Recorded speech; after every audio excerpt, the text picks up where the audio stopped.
If you follow my content and if you read the articles that I put up on fstoppers.com, where I don't talk about gear, I commonly talk about things that can help creatives, specifically photographers, to get out of a creative rut or just, seek inspiration. Of course, I think one of the most common tips I give and other people also give would be to just change things up. Now, if you do read my articles about gear, you would know that I'm a huge fan of zoom lenses.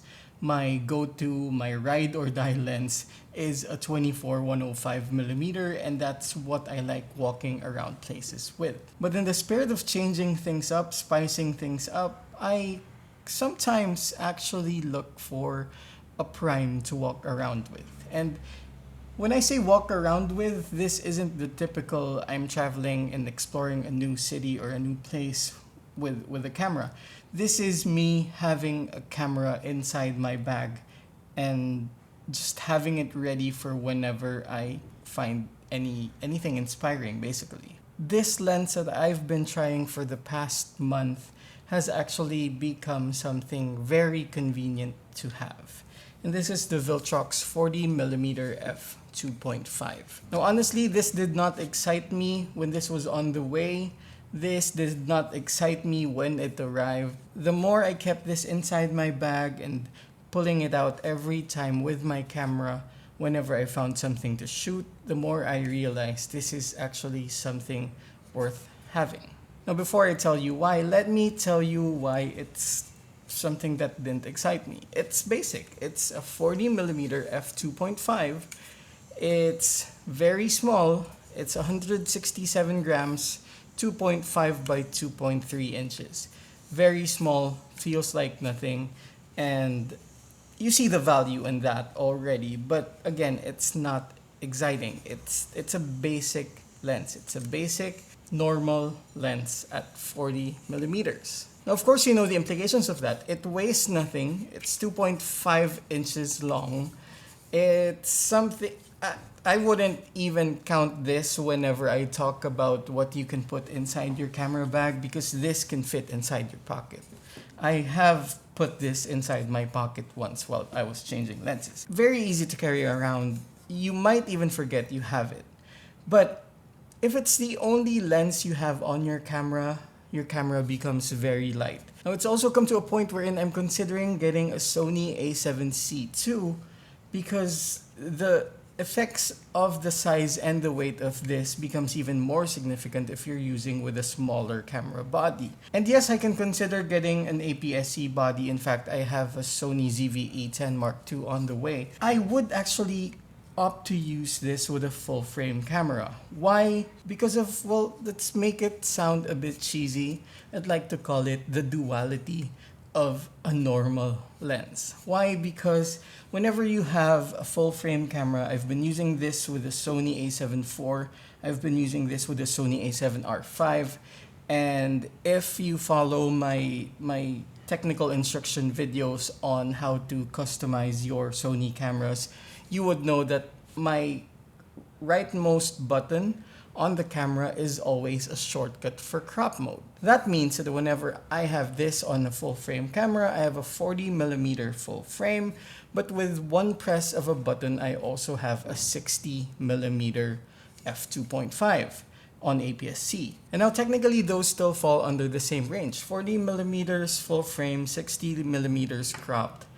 But that also offers two slightly different perspectives, and I actually like that. Through the years, I've owned 35mm, I own a 50mm, I've never owned a 60, but I like the perspective of anything between 35 to 50. Now, 40 lies somewhere in the middle of 35 and 50, but also the 60 is just a tad bit beyond 50mm. And whenever I'd have to crop in, for example, I'd want a tighter perspective, the 60mm on crop mode is actually very nice. Now, at the same time, I understand and I actually appreciate the design intention. You take out the lens hood right here, take out the lens cap. It's a small barrel. It's actually about, I would say, half of the diameter of the entire lens. but it was given a slightly bigger filter thread. It's actually a 52mm filter thread, even if the image size is just at 43.3. See, not a lot of people would look into this, but I feel like this was made so that it could still take in regular sized filters. You know, I hate seeing very small lenses that also have very rare filter sizes, like I think I've seen something at 49.5. I've seen stuff at 43 or 45 millimeters.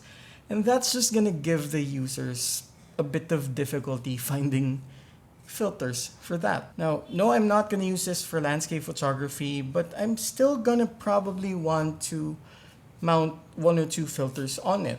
Probably I'd use a mist filter on this. Probably I'd use a VND if I ever end up shooting videos with this at 2.5. Now, it's not gonna look like an f1.8, 1.4, or 1.2, but at 2.5, it actually still has a pretty significant background blur, or maybe even a foreground blur. And that's the point. With a lens this size, with a lens weighing almost nothing, it's very nice to just have everyday photos that still gives you a bit of background blur that doesn't really have to be so creamy and so swirly because it's f2.5. If this were at f4, I'd probably use it less. If this were at f2.8, pretty much the same as the 2.5, just a little bit more capable when it comes to aperture. And I'm not going to be technical about the autofocus. The autofocus just works. And with a lens like this, specifically a lens that costs below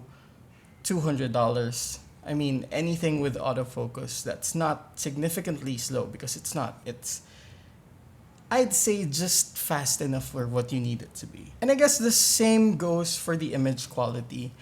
I personally did not want to test this with different apertures. I couldn't care any less because, again, what I would use this would be for personal everyday photos, maybe pictures of friends, pictures of coffee whenever I visit coffee shops, pictures of random scenes that I would find, not really something that I would use for more serious stuff because I have other lenses for that.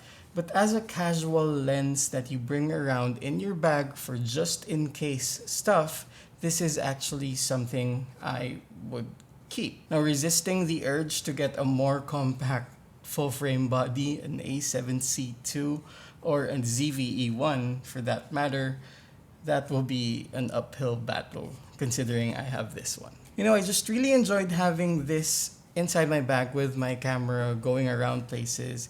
I went to Cebu, I went to a few malls in the past couple of weeks. I think I went for a lot of walks just with the intention of shooting different stuff. And I was contemplating if it was already time to start talking about this lens because I felt like I didn't shoot enough with it. But in reality, I did. I have a lot of photos with it from personal events, from random walks. I even shot a few product photos for some content that I needed to produce. And this was the lens that was in my bag. And I just realized that it was convenient because I thought I wasn't using it enough. But in reality, I just didn't feel like I was using it enough because I did not have to have so much intention using it. I had it whenever I needed a camera with a compact lens, and it did the job. There we go. This is again the Viltrox 40mm f2.5 for Sony full frame cameras. I love the fact that it's a 40 and a 60 if you have the right modes to use it. And if you have any questions, do leave them down below in the comment section. If you're new to the channel, my name is Nicco Valenzuela. I create content about photography, all the gear, and all the random things that guide me in the photographic process. And if you're into that, do click that subscribe button and hit that notification bell. In any case, thanks for watching.